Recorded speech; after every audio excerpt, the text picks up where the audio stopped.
Hello guides, आपका आज English and motivational classes में स्वागत है। सिंथेसिस में आज हम बात करेंगे कॉम्प्लेक्स सेंटेंस की। जब दो या दो से अधिक सेंटेंसेस, सिंपल सेंटेंसेस आपके पास हो और उन सिंपल सेंटेंसेस को जोड़कर किसी सबऑर्डिनेट कंजंक्शन से हम जोड़ते हैं और सबऑर्डिनेट कंजंक्शन से जोड़कर उन्हें हम कॉम्प्लेक्स सेंटेंस का निर्माण करते हैं। तो जब हमारे पास सेंटेंस आया, देखिए इसके पहले आपने पढ़ा कि सिंपल हम कैसे बनाते हैं। आज हम बात करेंगे कि कॉम्प्लेक्स कैसे बनाते हैं। तो ध्यान आपको ये रखना है कि जब आप कॉम्प्लेक्स सेंटेंस बनाने जा रहे हो तो कॉम्प्लेक्स सेंटेंस हमेशा सबऑर्डिनेट कंजंक्शन से जोड़कर बनता है और हमें सबऑर्डिनेट कंजंक्शंस को ध्यान में रखना होता है। तो आज के वीडियो में हम इसी पर चर्चा करेंगे कि कॉम्प्लेक्स सेंटेंस कैसे बनता है। वीडियो आप पूरा देखिए, तभी आपको समझ में आएगा। और अभी तक अगर आपने हमारा चैनल सब्सक्राइब नहीं किया है तो प्लीज सब्सक्राइब करिए, शेयर करिए और आप लोग लाइक भी किया करिए। ठीक है, आज की टॉपिक है कॉम्प्लेक्स सेंटेंस। कॉम्प्लेक्स सेंटेंस हम कैसे बनाएं? जब हमारे पास कोई सेंटेंस आता है, दो सेंटेंसेस आते हैं और हमें एक सेंटेंस बनाना है, कॉम्प्लेक्स सेंटेंस बनाना है। तो जब आपके पास सेंटेंसेस आए तो हम आपको वो ट्रिक बताएंगे एग्जाम में आसानी से कैसे हम सेंटेंसेस को कंबाइन करें, कैसे हम कॉम्प्लेक्स बना लें। मैं आपको कुछ ट्रिक बता रहा हूं, आप उस ट्रिक को फॉलो करिए। बहुत ही आसान तरीके से हम आपको ट्रिक बताएंगे और इसके जरिए आप सेंटेंस को कॉम्प्लेक्स कैसे बनाएंगे। बिल्कुल, आप देखिए, जब आपके पास दो सेंटेंसेस आते हैं और दोनों सेंटेंसेस में, यानी दो सेंटेंस जब आपके पास लिखे हो तो आपको ध्यान क्या देना है। जब दो सेंटेंस आपके पास आए तो दोनों सेंटेंस में आप एक बात गौर करिए, क्या इन दोनों सेंटेंसेस में से किसी में समय दिया हुआ है? अगर दोनों सेंटेंस में से किसी में भी समय दिया है तो आपको ज्यादा मेहनत नहीं करनी है। आपको याद रखना है कि वहां हमें व्हेन का यूज करके सेंटेंस कॉम्प्लेक्स बनाना है। कब बनाना है? जब दो सेंटेंसेस दिए हों, दोनों सेंटेंस में से किसी भी सेंटेंस में क्या हो, समय हो। तो जब समय दिया है तो वहां आपको व्हेन का यूज करना है और व्हेन का यूज करके सेंटेंस को कॉम्प्लेक्स बनाना है। ध्यान रखना, जिस भी सेंटेंस में समय होगा हमेशा समय वाला वाक्य पहले लिखा जाएगा। यानी हम समय वाला, जिसमें समय है, उस वाक्य को पहले लिखेंगे और उसके बाद हम व्हेन का यूज करेंगे और व्हेन के बाद हम दूसरा सेंटेंस लिखेंगे। यानी जब हम सेंटेंस को कंबाइन कर रहे हैं, दो सेंटेंस मिला, दोनों में से किसी में भी समय है तो समय वाले सेंटेंस को हम पहले लिखेंगे। समय वाले सेंटेंस को हम पहले लिखेंगे, फिर हम व्हेन का यूज करेंगे और दूसरा सेंटेंस हम लिखेंगे। इस तरह हमारा सेंटेंस क्या बन जाएगा? कॉम्प्लेक्स सेंटेंस बन जाएगा, क्योंकि व्हेन जो है वो सबऑर्डिनेट कंजंक्शन है। जैसे एक सेंटेंस लिखा हुआ था, it was midnight I reached Lucknow. ये सेंटेंस आया, it was midnight I reached Lucknow. मैंने कहा दो सेंटेंस दिए हो, दोनों में से किसी में भी समय हो तो वहां नो डाउट आप क्या लगाएंगे? व्हेन लगाएंगे। व्हेन लगाकर सेंटेंस को आप कॉम्प्लेक्स बनाएंगे। मैंने कहा समय वाला सेंटेंस पहले लिखा जाएगा, फिर व्हेन का यूज करेंगे, फिर अगला सेंटेंस हमारा जो है उसे हम लिख देंगे। तो अब इसमें देखिए, इट वाज मिडनाइट में क्या है? मिडनाइट एक समय दिया हुआ है, आई रीच लखनऊ दिया हो। तो अब हम सेंटेंस को कंबाइन करेंगे तो ऐसे लिखेंगे, इट वाज मिडनाइट। आपने लिखा it was midnight when I reached Lucknow. यानी इस तरह आपका सेंटेंस क्या बन जाएगा? कॉम्प्लेक्स सेंटेंस कब? जब दो वाक्य दिए हो, दोनों में से किसी में समय दिया हो, तो वहां व्हेन का यूज करिए और सेंटेंस कॉम्प्लेक्स बनाइए। बस व्हेन का जब आप यूज करेंगे तो समय वाले सेंटेंस को पहले लिखेंगे, व्हेन बीच में लाएंगे और दूसरा सेंटेंस लिख देंगे। तो इस तरह आपका सेंटेंस क्या बन जाएगा? कॉम्प्लेक्स बन जाएगा। आई थिंक आपको समझ में आया है। बस ध्यान ये देना होगा कि वहां पर समय दिया है या नहीं। अगर समय दिया है तो बिल्कुल आप व्हेन का यूज करेंगे और सेंटेंस आपका कॉम्प्लेक्स बन जाएगा। लेकिन अगर समय नहीं दिया है तो कैसे चेंज होगा, हम आगे उसकी बात करते हैं। देखो, मैं आपसे ये नहीं कहूंगा कि एग्जामिनेशन में कभी भी ये लिखकर नहीं आता है कि आपको कौन सा कंजंक्शन यूज करना है। बस वहां ये लिखकर आता है कि सेंटेंस को आपको कॉम्प्लेक्स में कंबाइन करना है, सिंपल में करना है या कंपाउंड में करना है, ये लिखा होता है। तो हमें ये ध्यान देना है कि जब हम कॉम्प्लेक्स बनाने जा रहे हैं, दो सेंटेंसेस आ रहा है, दोनों में से किसी में समय दिया हुआ है, तो वहां नो डाउट आप व्हेन लगाइए और सेंटेंस कॉम्प्लेक्स बनाइए। ऐसे ही अगर आपके पास दो सेंटेंसेस आए और आपको सेंटेंस क्या करना है? कंबाइन करना है, कॉम्प्लेक्स बनाना है।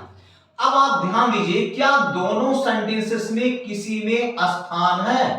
अगर ऐसी स्थिति आती है, यानी आपके पास दो सेंटेंसेस हैं, दोनों सेंटेंसेस में किसी में क्या दिया हुआ है? स्थान दिया हुआ है।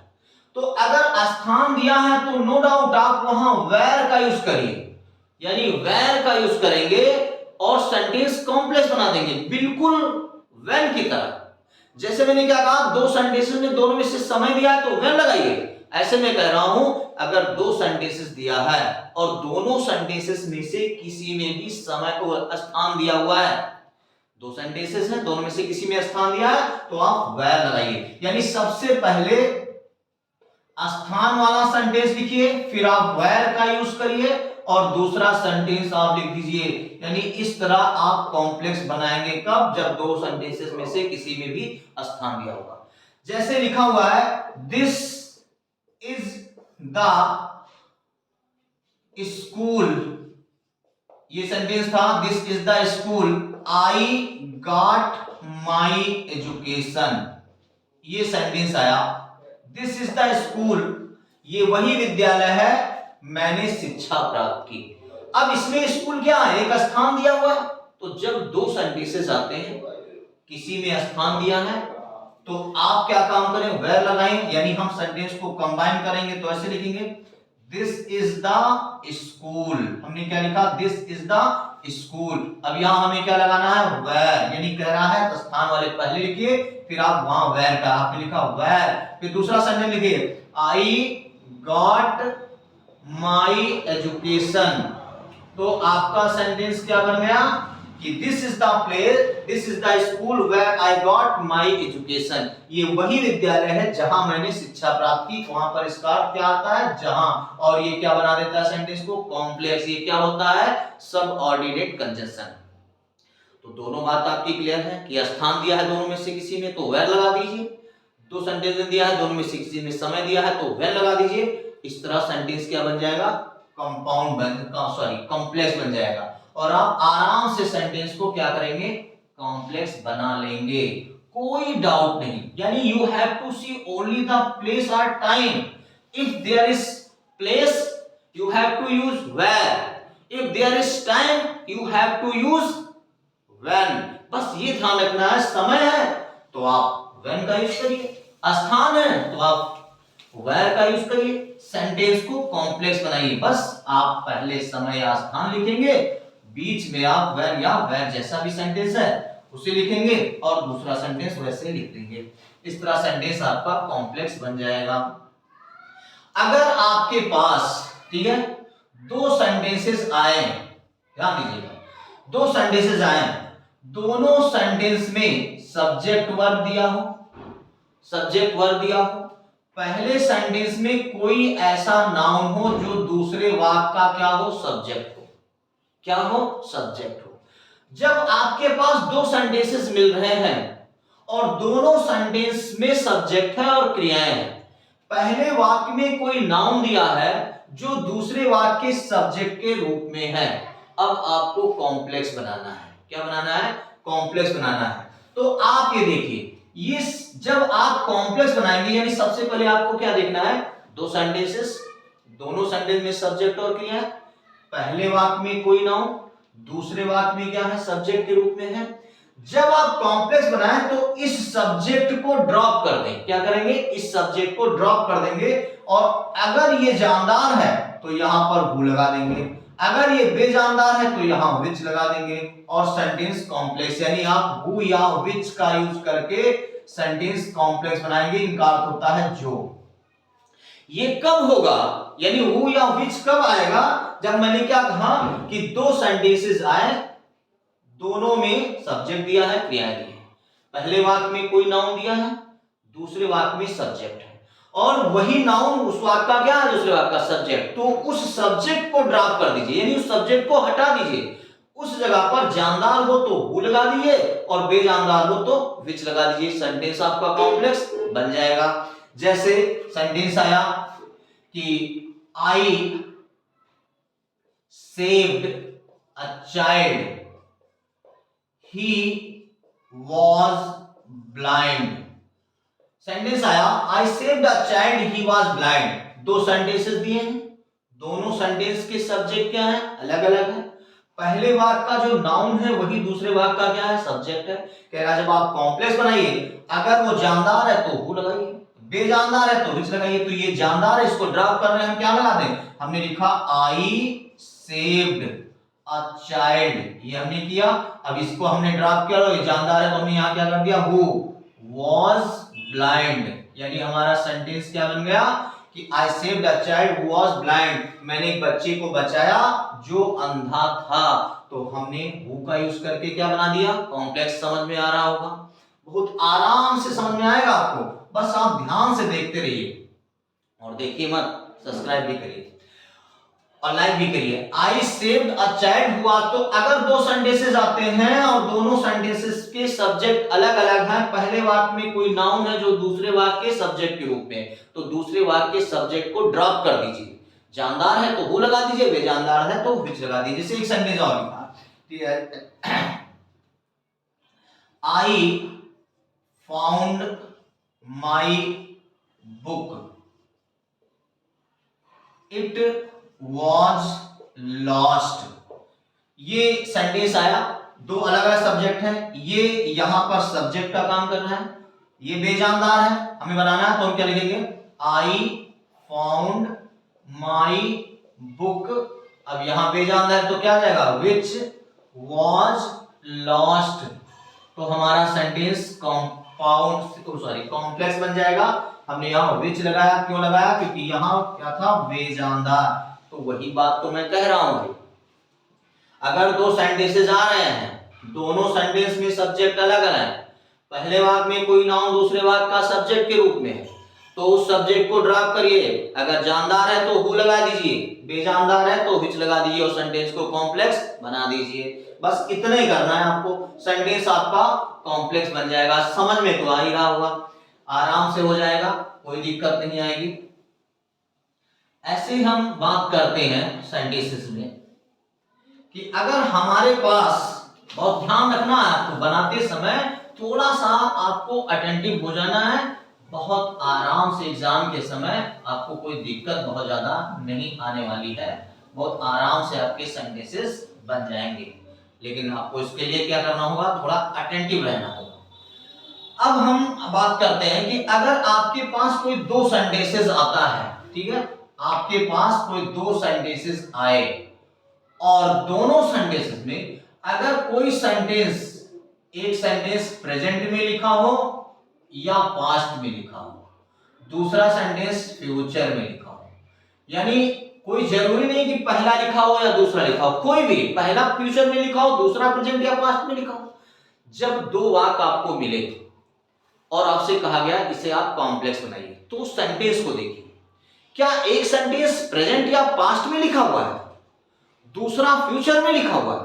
अगर हां ऐसा ही है कि दो सेंटेंस दिया हुआ है, एक प्रेजेंट या पास्ट में लिखा है और दूसरा फ्यूचर में लिखा है, तो तो वहां आप जब कॉम्प्लेक्स बनाएंगे तो आप वहां इफ का यूज करेंगे। किसका यूज करेंगे? इफ का यूज। ध्यान क्या रखना, इफ का यूज कब करेंगे, कब इसका यूज करके कॉम्प्लेक्स बनाएंगे? जब दो सेंटेंसेस आए, एक प्रेजेंट या पास्ट में हो, दूसरा फ्यूचर में हो। एक किसमें हो? प्रेजेंट या पास्ट में, चाहे वो पहला हो चाहे दूसरा हो, इससे कोई मतलब नहीं। एक प्रेजेंट या पास्ट में हो, दूसरा फ्यूचर में हो, तो वहां तब आप इफ का यूज करेंगे और इफ के बाद हमेशा प्रेजेंट या पास्ट वाला सेंटेंस लिखेंगे, उसके बाद कॉमा लगा देंगे और फिर आप फ्यूचर वाला सेंटेंस लिखेंगे। यानी जब आप इसे कंबाइन कर रहे होंगे तो इफ हमेशा कहां आएगा? प्रेजेंट या पास्ट वाले सेंटेंस के पहले। अगर हम इसको पहले लिखते हैं तो पहले, अगर हम मान लीजिए प्रेजेंट पास्ट फ्यूचर इधर लिखा हुआ है तो फ्यूचर पहले लाएंगे, इसको इधर ले आए, ये बीच में आ जाएगा, तब कॉमा की जरूरत नहीं पड़ेगी। तो अगर ऐसी स्थिति आती है कि दो सेंटेंसेस मिलते हैं, एक प्रेजेंट या पास्ट में है, दूसरा फ्यूचर में है, तो वहां प्रेजेंट और पास्ट वाले के पहले क्या लगा दो? इफ लगा दो, दूसरे पहले काफी, और उसके बाद फ्यूचर वाला लिख दो। अब सेंटेंस क्या बन जाएगा? कॉम्प्लेक्स बन जाएगा। जैसे ही, सेंटेंस आया है he works hard, he works hard, he will pass. वह कठिन परिश्रम करता है, वह पास हो जाएगा। तो अगर देखिए तो पहला किसमें लिखा है? प्रेजेंट में लिखा हुआ है, दूसरा किसमें लिखा है? फ्यूचर में। यही तो कह रहा है भाई, जब आपके पास दो सेंटेंस आते हैं, एक प्रेजेंट या पास्ट में है और दूसरा फ्यूचर में है, तो प्रेजेंट और पास्ट वाले के पहले आप इफ लगा दो और फ्यूचर वाला उतार दो। जैसे हमने लिखा if he works hard, comma लगा देंगे, ही विल पास। तो हमारा सेंटेंस क्या बन गया? इफ ही वर्क्स हार्ड, अगर वो परिश्रम करेगा तो वो पास हो जाएगा। तो हमारा सेंटेंस इस तरह क्या बन जाएगा? कंपाउंड बन जाएगा। इसको ऐसे भी लिखा जा सकता है, हम इस तरह लिख सकते हैं इसे, ही विल पास, ठीक है। इफ बीच में ले आए, इफ ही वर्क्स हार्ड, हम ऐसा भी कर सकते हैं, वह पास हो जाएगा यदि वह परिश्रम करेगा, कठिन परिश्रम करेगा तो वो पास हो जाएगा। तो इफ का यूज कब होता है? जब दो वाक्य है, एक प्रेजेंट या पास्ट में हो और दूसरा फ्यूचर में हो, तो प्रेजेंट और पास्ट वाले के पहले इफ का यूज कर दीजिए और सेंटेंस कॉम्प्लेक्स बना लीजिए। इस तरह आपका सेंटेंस क्या बन जाएगा? कॉम्प्लेक्स बन जाएगा। कोई दिक्कत नहीं आएगी। आई थिंक इसमें तो आपको कोई दिक्कत नहीं आएगी, आराम से आपका सेंटेंस क्या बन जाएगा? कॉम्प्लेक्स बन जाएगा इफ का यूज करके। नोट भी कर रहे होंगे तो आप आराम से सेंटेंसेस को कॉम्प्लेक्स बना लेंगे।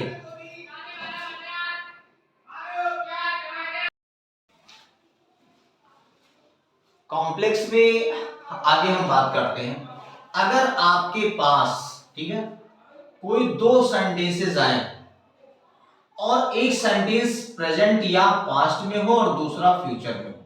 अभी मैंने बात किया कि अगर ऐसी स्थिति आती है कि एक सेंटेंस प्रेजेंट या पास्ट में लिखा हुआ है और दूसरा फ्यूचर में लिखा हुआ है, तो आप वहां इफ लगाइए, प्रेजेंट और पास्ट वाले के साथ इफ लगा के आप सेंटेंस कॉम्प्लेक्स बना सकते हैं।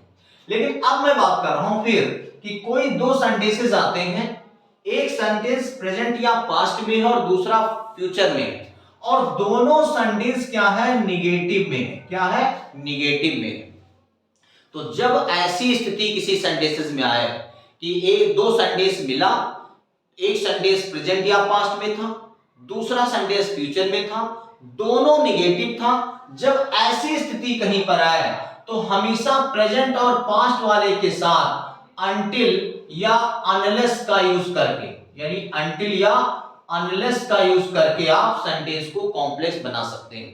कब बनाएंगे? जब दो सेंटेंसेस आए, दो सेंटेंसेस लिखा हुआ है, एक सेंटेंस प्रेजेंट में लिखा हुआ है या पास्ट में लिखा हुआ है, दूसरा फ्यूचर में लिखा हुआ है, दोनों सेंटेंस निगेटिव में लिखे हुए हैं, तब आप प्रेजेंट और पास्ट वाले के साथ, प्रेजेंट और पास्ट वाले के साथ आप until या unless का यूज करके सेंटेंस को कॉम्प्लेक्स बनाइए। लेकिन एक बात ध्यान में रखना है, जब हम unless या until का यूज करते हैं तो unless और until स्वयं निगेटिव है, इसलिए इसके बाद फिर निगेटिव नहीं आएगा।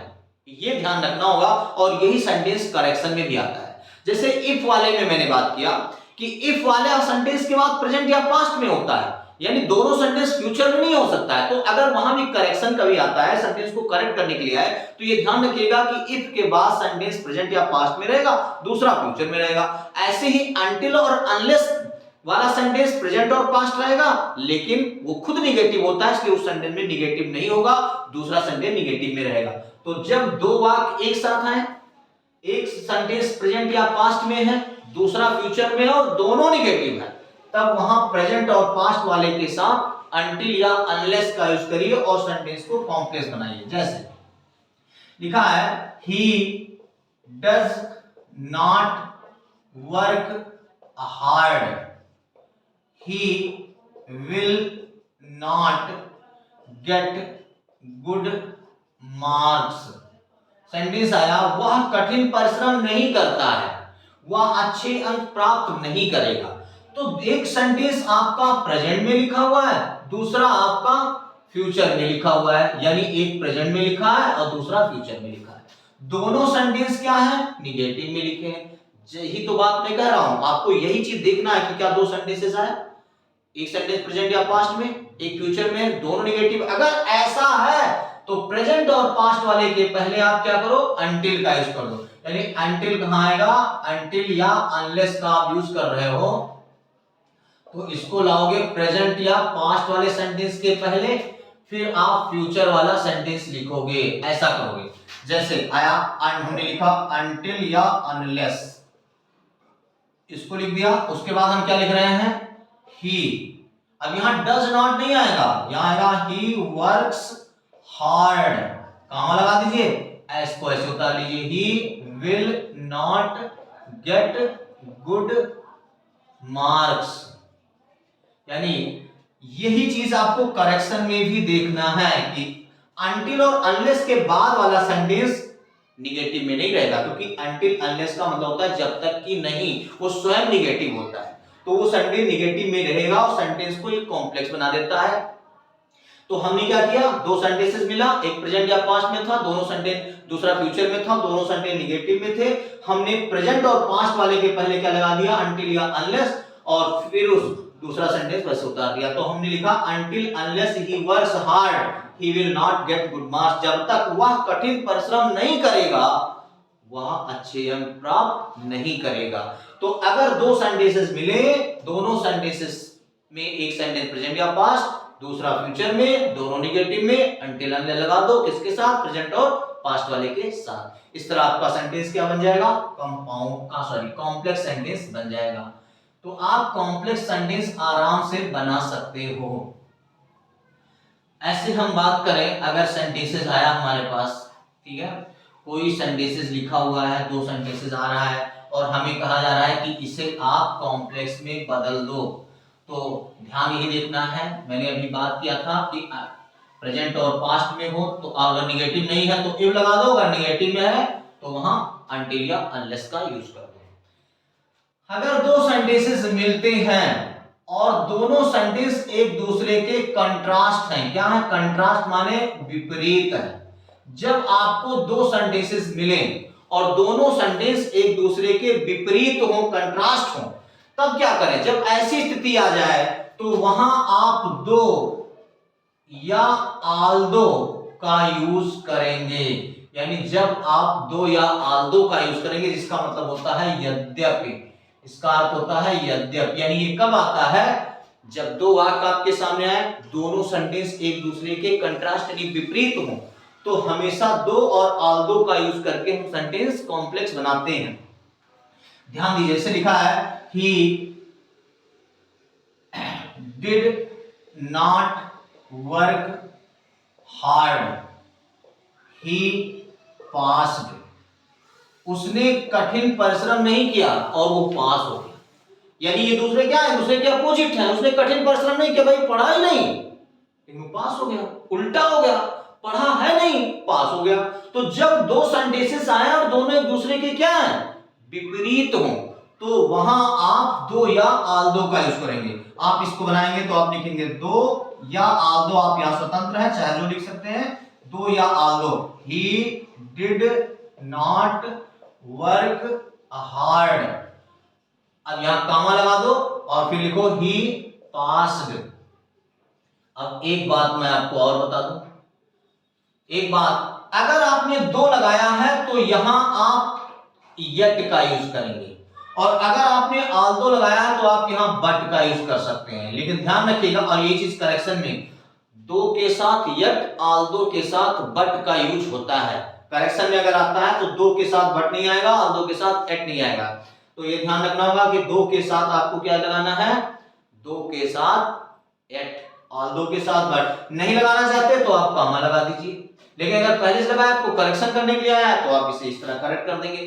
तो अगर दो सेंटेंसेस एक साथ आते हैं, दोनों सेंटेंस क्या हैं, एक दूसरे के अपोजिट हैं, विपरीत हैं, कंट्रास्ट हैं, तो आप दो और आल्दो का यूज करिए और सेंटेंस को कॉम्प्लेक्स बना दीजिए। जैसे एक एग्जांपल में और दूर से लिखा है, ही was poor, ये सेंटेंस था, ही bought a car, वो गरीब था उसने कार खरीदा।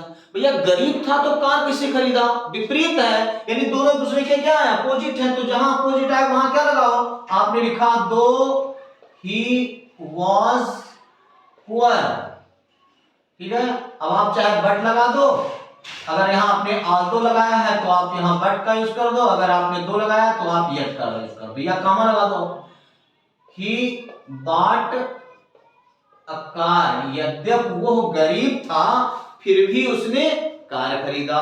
तो इस तरह अगर दो सेंटेंसेस आए, दोनों सेंटेंस एक दूसरे के क्या हो, कंट्रास्ट हो, तो वहां पर आप दो या आल्दो का यूज करिए और सेंटेंस को कॉम्प्लेक्स बना दीजिए। बस ध्यान ये रखना है भैया कि जब दो आल्दो यूज कर रहे हैं तो दो के साथ में यट और आल्दो के साथ बट नहीं लगाना चाहते हो, कामा लगा दो, लेकिन अगर पहले से लिखा है करेक्शन करना तो ये बात आप ध्यान में रखेंगे।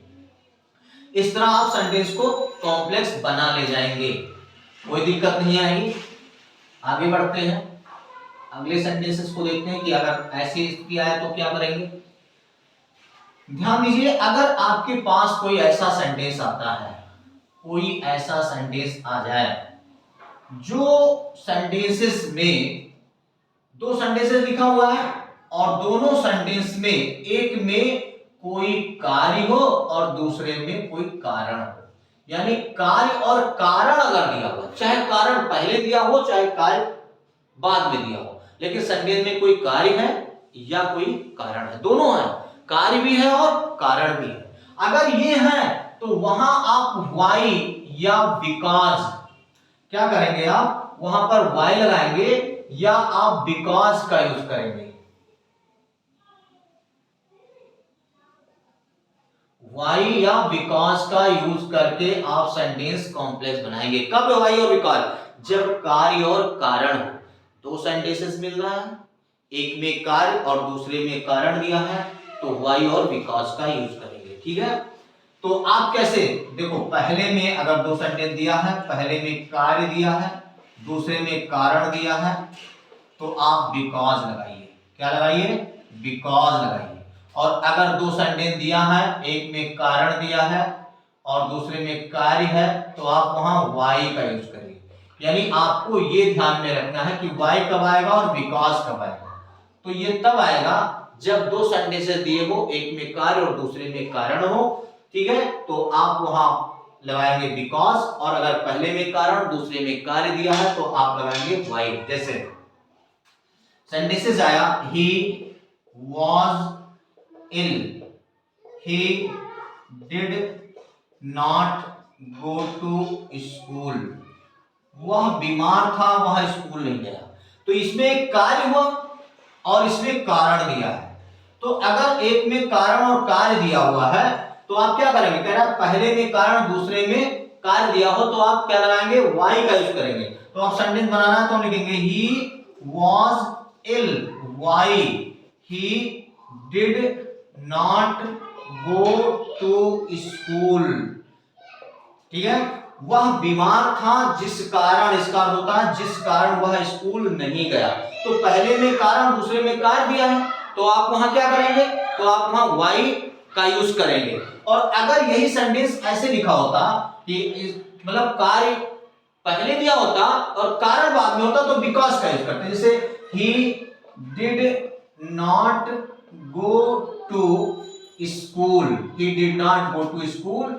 अब यहां क्या लगाएंगे? बिकॉज ही वॉज इल, वह स्कूल नहीं गया क्योंकि वह बीमार था। तो आपको ध्यान में ये रखना है कि जब दो सेंटेंसेस आपके पास आ रहे हैं, दोनों सेंटेंसेस, ठीक है, में एक में कर्म और कार्य और कारण दिया हो, तो आप ध्यान रखेंगे वाई और विकास का यूज करके सेंटेंस को आप कॉम्प्लेक्स बनाएंगे। अब अगर पहले में कार्य दूसरे में कार्य है तो वाई लगाएंगे, पहले में कार्य और दूसरे में कारण है तो बिकॉज का यूज करेंगे। तो इस तरह अगर दो सेंटेंसेस मिलते हैं, एक में कार्य और दूसरे में कारण मिलता है, तो वाई और विकास का यूज करके सेंटेंस आप कॉम्प्लेक्स बना सकते हैं। कोई दिक्कत नहीं आएगी, आराम से बन जाएगा, आपको समझ में भी आ रहा होगा, ठीक है। तो आप इस तरह कॉम्प्लेक्स बना ले जाएंगे। अब हम आगे बात करते हैं कि अगर सेंटेंसेस हमारे पास कोई आता है, ठीक है, कोई भी सेंटेंसेस दिया हुआ है और हमें कॉम्प्लेक्स बनाना है, तो जैसे मैंने क्या कहा, आप सेंटेंस की स्थिति को समझिए। वहां कोई रूल लिखकर नहीं आता है कि भैया कौन सा हमें कंजंक्शन यूज करना है, बस सेंटेंस की स्थिति जैसे आती है वैसे आप उसको कॉम्प्लेक्स या कंपाउंड बना सकते हैं, ठीक है। जैसे दो सेंटेंसेस आया और दूसरे एक में, ठीक है, दो सेंटेंसेस आ रहा है और दूसरे सेंटेंसेस में एक में कार्य और दूसरे में उसका उद्देश्य दिया हो। क्या दिया हो? यानी जब कोई कार्य किसी उद्देश्य से किया जाए। अगर ऐसी स्थिति आती है कि जैसे एक सेंटेंस दिया, दो सेंटेंस दिया है, एक में कोई कार्य हो रहा है और दूसरे में उस कार्य का क्या लिखा है? उद्देश्य है, कोई उद्देश्य है उसके पीछे। तो जब कोई कार्य किसी उद्देश्य को ध्यान में रखकर किया जाए, तब वहां सेंटेंस में हम सो दैट का यूज करते हैं, जिसका अर्थ होता है ताकि। यानी क्या लगाएंगे हम? So that. कब? जब एक में कार्य और दूसरे में उद्देश्य हो। तो जब हम सेंटेंसेस सो दैट लिखेंगे तो एक बात ध्यान में रखेंगे, सो दैट के बाद जो सेंटेंस आएगा उसमें वर्ब मे और माइट जैसा सेंटेंस होगा। अगर ये प्रेजेंट में है तो यहाँ मे, अगर ये पास्ट में है तो यहाँ माइट लिखेंगे और क्रिया का मूल रूप लिखेंगे। ये ध्यान रखना होता है क्योंकि यही चीज करेक्शन में भी आता है। दो सेंटेंसेस आया, एक में कार्य एक में उद्देश्य दिया हुआ है, तो आप वहां सो दैट का यूज करिए। कॉम्प्लेक्स बनाना है आपको, दो सेंटेंस दिया है, एक में कार्य एक में उद्देश्य दिया हुआ है, तो आप क्या करें कि आप वहां सो दैट लगाएं। तो सो दैट लगाएंगे जब आप, तो वहां ध्यान रखिएगा वहां मे या माइट का यूज करेंगे। अगर ये प्रेजेंट में है तो मे लगाएंगे, अगर ये पास्ट में है तो माइट का यूज करेंगे। जैसे सेंटेंस आया, ठीक है, सेंटेंस था वॉक फास्ट, ये लिखा हुआ था, walk fast you will miss the train, जल्दी करो तुम ट्रेन खो दोगे। यानी उद्देश्य क्या है? चलने का, कहीं ट्रेन हमारा छूट न जाए। तो जब ऐसी स्थिति एक में कार्य हो और दूसरे में उसका उद्देश्य हो, ठीक है, तो जब ऐसी स्थिति आती है तो सेंटेंस में क्या करेंगे? So that. तो क्या लगाएंगे? Walk fast, walk fast so that, आपने लिखा so that you may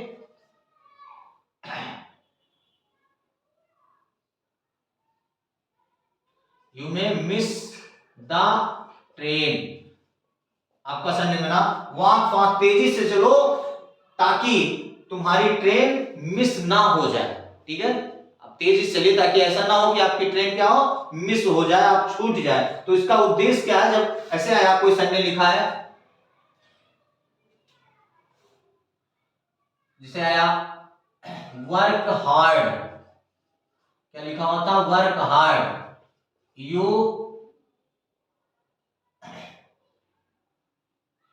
gate good marks, या सेंटेंस ऐसा लिखा था, सेंटेंस देखो लिखा था he works hard, he wants to get good marks, वह कठिन परिश्रम करता है, वह अच्छे अंक प्राप्त करना चाहता है। यानी ऐसी स्थिति आ जाए सेंटेंसेस में कि लिखा है he works hard, he wants to get good marks, जब एक सेंटेंस लिखा हो और दूसरे सेंटेंस में उसका उद्देश्य दिया हो, तब वहां हम सो दैट टाइप करेंगे। तो लिखेंगे ही works hard so that he, अब यहां उद्देश्य क्या है, गेट प्राप्त करना, तो यहां लिखेंगे मे, क्या लिखेंगे, मे गेट गुड मार्क्स, वह कठिन परिश्रम करता है ताकि उसे अच्छे अंक प्राप्त हो सके। तो जहां पर कोई सेंटेंस दिया हो, ठीक है, जहां दो सेंटेंसेस दिए हो और एक सेंटेंस में कार्य और दूसरे में उद्देश्य हो, तो वहां सो दैट लगाइए और सेंटेंस को आप कॉम्प्लेक्स बना सकते हैं। ठीक है, तो इस तरह आप कॉम्प्लेक्स बना ले जाएंगे। अब आगे हम बात करते हैं कि अगर कोई सेंटेंसेस आता है, कोई भी सेंटेंस आपके पास है और दो सेंटेंसेस दिए हैं और दोनों सेंटेंस में, ठीक है, एक कोई कार्य हो रहा है, कहते हैं कि अगर कोई कार्य हो रहा है तो वो कार्य इसलिए हो रहा है कि हमारा कोई निगेटिव परिणाम ना हो, यानी दो सेंटेंसेस हो, एक में कार्य हो और दूसरे में नकारात्मक परिणाम से बचने के लिए कोई काम किया जाए, यानी कोई काम आप इसलिए करते हैं ताकि उसका कोई नकारात्मक परिणाम ना आए। जब भी दो सेंटेंसेस है और दो सेंटेंसेस में एक में कार्य हो और दूसरे में नकारात्मक परिणाम से बचने के लिए कोई कार्य किया जाए, तब वहां आप लेस्ट का यूज करो। किसका, लेस्ट, आप वहां लेस्ट का यूज करके बनाएंगे। लेकिन ध्यान रखना होगा, जब आप लेस्ट का यूज कर रहे हैं तो लेस्ट के बाद जो सेंटेंस आएगा इसमें आप शुड का यूज करोगे। क्या यूज करोगे, शुड का, यानी जब आपने लेस्ट का यूज किया है, ठीक है, आपने लेस्ट लिखा और लेस्ट के बाद आपको जब सेंटेंस बनाएंगे तो उसमें क्या लिखेंगे, शुड। कब यूज होता है, जब एक कार्य और दूसरे में नकारात्मक परिणाम हो। जैसे वर्क हार्ड, ये सेंटेंस आया, यू विल फेल, यानी कठिन परिश्रम करो तुम फेल हो जाओगे, यानी कठिन परिश्रम किस लिए, ताकि उसका नकारात्मक परिणाम ना निकले। तो जब कोई कार्य ऐसे किया जाए, जब कोई कार्य ऐसे किया जाए कि जिसका कोई नकारात्मक परिणाम ना हो, तब वहां लेस्ट, लेस्ट का अर्थ होता है कहीं ऐसा ना हो कि, इसका अर्थ होता है कहीं ऐसा ना हो कि। जब इस तरह सेंटेंस आते हैं तो जैसे आया, आपने सेंटेंस लिखा, आपने लिखा वर्क हार्ड लेस्ट यू, अब यहां हम विल हटा देंगे, यहां क्या आएगा, शुड, क्या लिखा जाएगा, शुड फेल, कहीं सेंटेंस क्या हुआ, कठिन परिश्रम करो कहीं ऐसा ना हो कि तुम फेल हो जाओ। यानी जब दो सेंटेंसेस एक साथ दिए हों और एक में कार्य और दूसरे में नकारात्मक परिणाम बचने का परिणाम हो, तो हमेशा लेस्ट का यूज करके सेंटेंस कॉम्प्लेक्स बनाएंगे। लेस्ट के बाद क्रिया हमेशा शुड लगाएंगे, शुड के बाद क्रिया का मूल हो पाएगा। तो इस तरह हम क्या बना लेंगे, हम कॉम्प्लेक्स सेंटेंस बना ले जाएंगे। तो मैंने कहा अगर एक सेंटेंस दिया उसमें कार्य भी दिया हो, दूसरे में उद्देश्य दिया हो, तो वहां सो दैट लगाइए। सो दैट में आप मे और माइट का यूज करेंगे। दो सेंटेंस दिया हुआ है, एक में कार्य हो रहा है और दूसरे में नकारात्मक परिणाम है, तो वहां लेस्ट का यूज करिए और वहां उसके साथ क्या लगाइए, शुड का यूज करिए। तो इस तरह सेंटेंस आपका क्या बन जाएगा, कॉम्प्लेक्स सेंटेंस बन जाएगा। आपको कोई दिक्कत नहीं आएगी और आराम से आपका सेंटेंस कॉम्प्लेक्स बन जाएगा। अब हम एक स्थिति की और बात कर लेते हैं कि अगर सेंटेंसेस आता है, दो सेंटेंसेस दिए हुए हैं, ठीक है, और एक में, ठीक है, दूसरे सेंटेंस में कोई तथ्य दिया हो, क्या दिया हो, कोई फैक्ट यानी कोई तथ्य दिया हो या कोई कथन दिया हो। अगर कोई तथ्य या कथन दिया जाता है तो आप वहां दैट का यूज करेंगे, ठीक है, वहां क्या यूज करेंगे, दैट का यूज करेंगे और दैट का यूज करके सेंटेंस को आप क्या बना देंगे, कॉम्प्लेक्स बना देंगे। कब, जब कोई सेंटेंस दिया हो, एक दो सेंटेंस दिया है और दूसरे सेंटेंस में क्या है, किसी एक सेंटेंस में एक तथ्य या कथन दिया हुआ है, तो वहां आप क्या लगाएंगे, दैट। जैसे लिखा हुआ है the sun rises in the east, it is fact. क्या लिखा हुआ है, सूर्य पूरब में निकलता है, ये तथ्य है कि सूर्य क्या है, पूरब। तो जहां पर तथ्य है तो तथ्य को पहले लिख दो, यानी क्या लिखेंगे, it is fact that, that लगाओ, the sun rises in the east, तो इस तरह आपका क्या बन जाएगा, ये तथ्य है कि सूर्य पूरब में निकलता है। तो जब आपके पास दो सेंटेंसेस आए, एक में तथ्य या कथन हो, तो आप वहां पर दैट का यूज करिए और सेंटेंस को कॉम्प्लेक्स बनाइए। देखिए अब ध्यान से, जब आप कॉम्प्लेक्स बना रहे हैं तो मैंने कहा दो सेंटेंसेस दिए हैं, दोनों में से किसी में समय दिया हुआ है तो व्हेन का यूज करिए, सेंटेंस कॉम्प्लेक्स बनाइए। दो सेंटेंसेस दिए हैं, दोनों में से किसी में स्थान दिया हुआ है, वेयर का यूज करिए, सेंटेंस कॉम्प्लेक्स बनाइए। दो सेंटेंसेस दिए हैं और एक सेंटेंस प्रेजेंट या पास्ट में दिया है, दूसरा फ्यूचर में है, तो आप प्रेजेंट और पास्ट वाले के साथ इफ का यूज करिए, सेंटेंस कॉम्प्लेक्स बन जाएगा। दो सेंटेंस दिए हैं, एक सेंटेंस प्रेजेंट या पास्ट में है और दूसरा फ्यूचर है और दोनों नेगेटिव में है, तो वहां अनटिल या अनलेस का यूज करिए और सेंटेंस कॉम्प्लेक्स बनाइए। दो वाक्य दिए हैं, दोनों में सब्जेक्ट दिए हैं, पहले वाक्य में कोई नाउन है जो दूसरे वाक्य का सब्जेक्ट है, तो उस सब्जेक्ट को ड्रॉप करिए। वहां अगर वो सब्जेक्ट जानदार है तो हु लगा दिए, अगर बेजानदार है तो विच लगा दीजिए। इस तरह आपका सेंटेंस कॉम्प्लेक्स बन जाएगा। दो सेंटेंसेस आए, दोनों सेंटेंस एक दूसरे के कंट्रास्ट यानी विपरीत हो, तो वहां दो या आल्दो का यूज करिए और सेंटेंस कॉम्प्लेक्स बनाइएगा। ध्यान ये रखना है कि दो के बाद यट और आल्दो के साथ बट का यूज करते हैं करेक्शन में। दो सेंटेंसेस आते हैं, एक में कार्य दिया है और दूसरे में कारण दिया है, तो वाई और विकास का यूज करिए और सेंटेंस कॉम्प्लेक्स बना दीजिए। ध्यान ये रखना है, पहले में कारण दिया है, दूसरे में कार्य दिया है तो वाई आएगा, पहले में कार्य दिया है, दूसरे में कारण दिया है तो विकास का यूज करेंगे। दो सेंटेंसेस आपके साथ आ रहे हैं और दो सेंटेंसेस में एक में कार्य और दूसरे में उद्देश्य है, तो वहां आप सो दैट का यूज करेंगे। सो दैट जब आप लिखेंगे तो सो दैट के बाद पहले वाले सेंटेंस के अनुसार में, अगर पहला वाला सेंटेंस सो दैट के पहले वाला सेंटेंस प्रेजेंट में है तो में, और पास्ट में है तो माइट का यूज करेंगे। अगर दो सेंटेंसेस दिए हुए हैं और दोनों सेंटेंसेस में से एक में कार्य और दूसरे में नकारात्मक परिणाम हो, तो वहां लेस्ट का यूज करिए। तो लेस्ट के बाद आप हमेशा शुड का यूज करेंगे और क्रिया मूल रूप में लिखेंगे। जब दो सेंटेंसेस दिए हुए हैं और एक में तथ्य या कथन दिया हुआ है, तो वहां आप दैट का यूज करके सेंटेंस को कॉम्प्लेक्स बना सकते हैं। तो इस तरह अगर आप कॉम्प्लेक्स सेंटेंस बनाने जा रहे हैं तो आराम से आप बना लेंगे। सेंटेंसेस को ध्यान से देखिए, सेंटेंसेस को देखने के बाद इसमें कौन सा सबऑर्डिनेट कंजंक्शन यूज होगा, जो यूज हो सकता है उसी का ध्यान रखते हुए, जैसा मैंने बताया है कि उस सेंटेंसेस को ध्यान में रखते हुए कि कौन सा कंजंक्शन आ रहा है उसी को यूज करिए और सेंटेंस को कॉम्प्लेक्स आप आराम से बना सकते हैं। इस तरह आपका कॉम्प्लेक्स सेंटेंस बन जाएगा। कोई दिक्कत होती you can comment me, you can call me. Thank you.